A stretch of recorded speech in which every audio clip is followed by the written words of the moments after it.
What's up, everybody? Welcome back to the channel.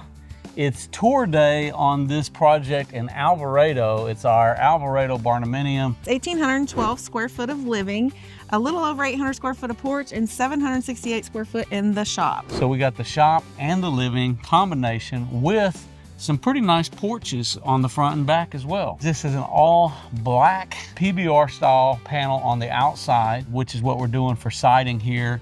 And then also we've got a Galvalume roof color here on this one with black trim. Another thing that they did is some natural cedar finishes up on our soffit areas just to add a little more of a wood element there. And we've got some decorative gables on the front and a nice lean-to style porch on the back. Another thing I'll point out is that there is white windows here, which I kind of liked the way that this punched out on the black, just for the accents of the roof and some of the white features that they're doing on the doors. Anyhow, we appreciate you guys tuning in. We got a lot to show you on the inside. Hope you enjoy this video.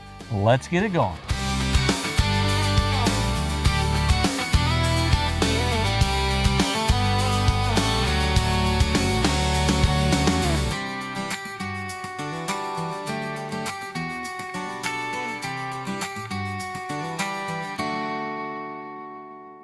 Okay, well, welcome inside. This one's got a little bit of an entryway, which we're kind of coming through what will be the dining space. And it opens up into this vaulted area, which is pretty common in a lot of our designs. We've got more of a split design. You can see we have this kind of cathedral look here that goes up for our vault. We've got a natural looking beam that goes from one side of this great room to the other, which covers up over the kitchen area. But let's talk about these beautiful floors here. This has a certain appeal to it. Yeah, so they're Swiss oak. It's a praline color, a luxury vinyl plank, and it looks really nice. They have it all throughout, but I really like the color of it. It's really light and it looks really good with the paint.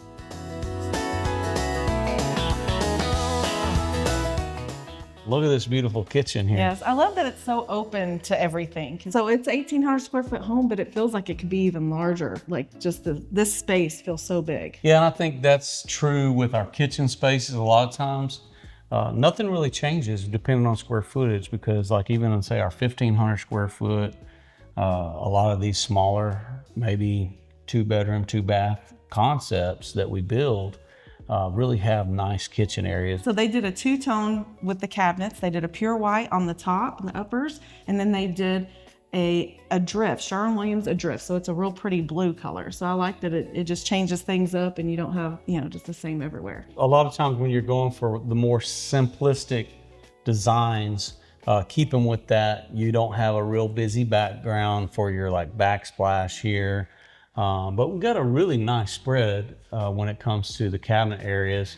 As you can see, upper cabinet space, I don't know what we call this that goes up over the window. A little arch. little Yeah. arch space. And this is kind of like what we used to do all the time. Actually, we'll build a little cabinet area. And this has got a light that features down over the main sink that looks off the back. So they have a stainless steel sink, and then they did the black hardware and faucets through here. They did a Jasmine White Quartz, so it's real pretty. It's pretty much all white with just a little bit of hairline gray tint to it. Another thing we should talk about is this kind of transitionless window frame, how this sits right at the bottom. I think that was an intention there that they were going for the overall look for that window. So yeah, this is a really large window. It's actually wider than the sink, so it lets in lots of natural light and definitely gives you a nice view of the back. Yeah, great place for a bouquet of flowers. Sure. Here by Mrs. Brandi. We don't just have one lower cabinet here, but we've got the upper storage here, and sometimes people get a little taken back by that just because it's so high. It's so high. Yeah. How are we going to be able to get it? And it's not really our clients, it's more the viewers. And what I would say to that is there are a lot of things that maybe you don't use on the everyday that you might want to keep up in an upper storage area. So we have a range double oven here. I love that it's got a smaller over top of the larger oven. So if you didn't have a ton of stuff you need to do, you don't have to heat up the whole thing. So I really like being able to set two different things at once. Also, this steps up, giving us A little more of a reveal for that backsplash area, also allowing for our vent-a-hood. There's a lot of usable space here when it comes to upper cabinets, but they did a lot of drawer space when you get into this area. What's significant about having drawers? Well, I love having drawers because you can reach everything in the back. You can see and access everything. And they really have a lot of space in between here. This feels like a good space. Speaking of space, let's show them this nice size pantry here, which is our typical corner pantry. Great way to organize a kitchen and be able to end the cabinets here. So you don't have dead space, yeah. Right. And this is always an option as well. I will say how you frame some of these corner pantries, but here, in some cases we have like a shelf, like if the ceiling's too high, we might cap it off there. Yeah, cap that off. Yeah. But here, I like the continuation. And then we've got a unique space over here. I think this would be perfect for a coffee bar, like your little ice maker. I think it's nice and would be a great place for those things. We've got a full-size fridge with a bank of cabinet decorative actually here on this end. We've actually framed this deeper so that we could have the full size. Otherwise, you're going to do like a counter depth. But you can see a lot of upper cabinets. Or it would kind of eat into your walkway if you don't set it back like that. That's right. And here we've got, I think, plenty of space, but that's always questionable when you're talking about the refrigerator and where it's located, of how you're going to organize your space. And you should know that ahead of time so that whenever you're building, around it, that you've got the right size fridge. Right. But I don't mind the island being here, because if it's me, I'm just, leaning right here, making decisions. So nothing wrong with that, in my opinion. One other thing I should show you is how that actually benefited this design, because we framed the refrigerator back in. Here in the office, you can see this is the bump out here, which allowed for their fridge. And they ended up adding these floating shelves for this office. Yeah, I really like it. It's nice and decorative. Obviously, it's built in, so when you put your desk in the front, you can definitely accent with some decorations or books, and it'll look really nice. Gives you a lot of options when you're trying to set up this space. So let's head on down. We've got a couple things to show you guys for the bedrooms. For our first guest bedroom, we have an 11 by 12 room, and it's a nice little size. It's got the same wall colors and flooring throughout. Yeah, this is great for just an alternate bedroom. And then we've got our typical closet space right here, which has the shelving here in the center with our dual hanging rod storage on each side. This is a pretty typical setup when it comes to our closet, and 10-foot ceilings in here. As we move from here, we have a bathroom right here off of this hallway. You can see we got more of the blue accent here for the vanity space, but this is a little wider vanity, more like a 5-foot wide vanity. They got the black hardware as well. We've got an oversized bathtub here with subway tile.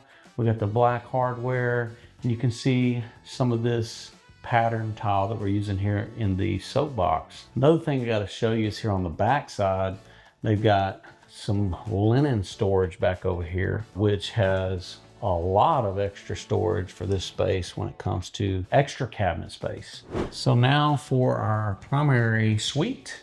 We have a 16 by 14 in size. It's a great size. I love that they have this accent wall. It's a Sherwin-Williams leaflet, so it's a pretty green color. And I love that they have the 2 accent windows on the sides. Yeah, I think it's a great setup for, you know exactly where the bed should go here in this room. I think that works really well. Also, that's the length of the room, giving you the most use of space. Another great feature that we did here is the cathedral ceiling. We can do that when we're working with the roof slope on one side, and then we're able to frame down here on the other.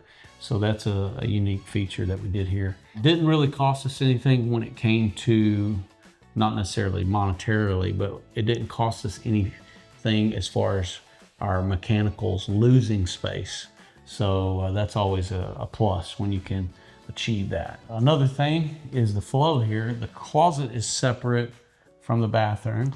I love this closet. I love that there's built-ins, you've got a bench for sitting and changing your shoes. It helps out with having to put so much furniture in your primary bedroom because you can facilitate all your clothing in here. It really does feel right when it comes to the spacing and everything and how this plan and design works. You got dress storage in the back, you got the dual hanging rod storage over here. Maybe this is his space, maybe this is hers. And the natural light is really helpful, especially when you're like picking out clothes. Like the lighting can really affect how things look. So having this natural light in here is really helpful. And this is not one of those trick mirrors like what we have like in our closet. It makes me look skinny. It makes me look real size. So this is an honest mirror. Okay.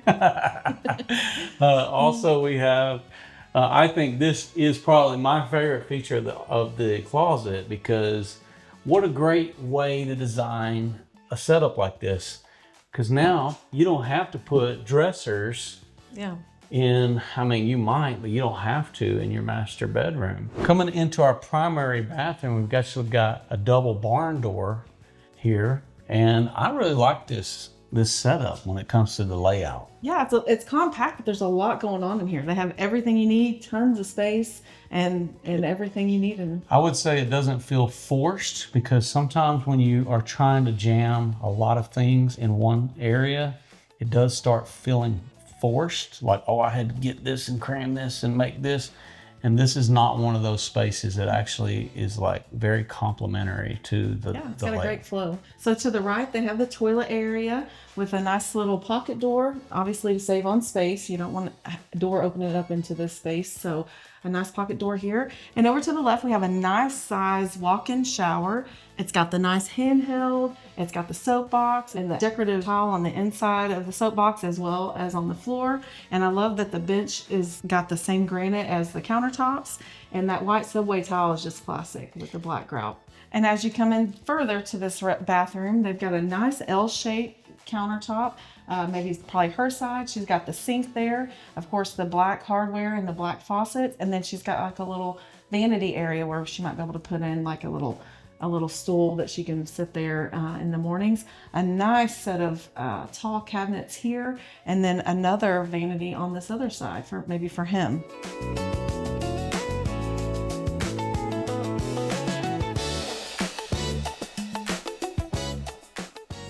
So before we go into the shop, let's show you guys the utility area. Yeah, so this looks really nice. They've got a butcher block countertop over top of the washer and dryer. And of course, they kept the blue going through here. It's a Sherwin-Williams called Adrift. They've got lots of cabinet space in here. So it's kind of their mudroom and utility room. And a similar setup to what we saw in the primary closet.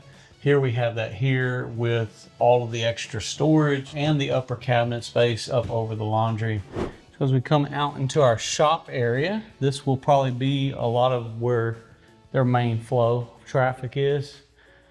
And one thing that we either do as a standard customary is we'll either do sheetrock here or we will put an OSB. Otherwise, it's going to be like a green zip board. So there's actually 2 layers of plywood here because we do our waterproofing with the zip. And then we put the finishing portion here on the outside. And I think a lot of people do gravitate to wanting this so that they can hang some shelves or do some organizational things. Yeah, exactly. But yeah, this is the space. We got 2 12 by 12 doors. We do frame this area differently. We have the steel frame as opposed to our wood framing, which is more typical for the living area. So this is all our typical steel frame metal building. And another thing that I always tell people is, again, if your doors, let's say were on an eave wall, then you could do a pitched slope on your doors. Your garage doors, yeah. But when you're on a gable wall, you're kind of limited to what you can do as far as those go, with the exception of trying to do like a roll-up door. And the bad thing about a roll-up door is they're typically not insulated. Now, Clopay has come out with a door called a Vertistack, and it stacks the doors right there. Let's say you needed the panels of it, each panel. Right. Let's say you needed the space here for putting a post lift or something like that, you could maybe look at getting the Vertistack to go over there. So that's a key maybe option for some people coming up. The other thing I would say is always make sure, especially if it's an insulated shop, make sure you're getting an insulated door. That's Or it's pointless. right. Yeah. So we got one more thing to show you guys. Let's head on back to the back porch. Like we said, there's over 800 square foot of porches, and this is probably about 500 to 600 of it. A nice setup when it comes to the distance here, and really just enjoy this overall setup when it comes to the countryside. This is a property that is connecting to some family property. I think one of my favorite things on this porch, though, is the cedar underneath on the soffit area. It just breaks it up. It kind of gives it a contrast between all the metal, and I really think it looks pretty. If you're interested in this Barndominium plan, I believe this one is on our website, or it will be at bestbarndoplans.com. It's going to be called the Armadillo Plan. You can also click there and get a quote for a project like this or any of the other plans that you're interested in. It'll lead you over to our barndoquote.com calculator, cost calculator for building a Barndominium with Texas Best. And it's an actual live quote. So it's going to be updated. So if you tried this at a year from now, it's going to be an updated price for then. So that's right. And that's why we tend to not like just throw prices out here today, because you may be watching this 3 years from now and it might not be relevant. Maybe the prices are going to be a lot cheaper in 3 years. We can only hope. We hope so. But anyhow, we appreciate you guys watching this video. If you haven't already subscribed to the channel, please do that now. Don't forget to follow us on Facebook and Instagram, TikTok, all of the places. We're there. I'm Josh Helm. And I'm Brandi Helm. We're wishing you all the best. Thanks for watching. Texas Best.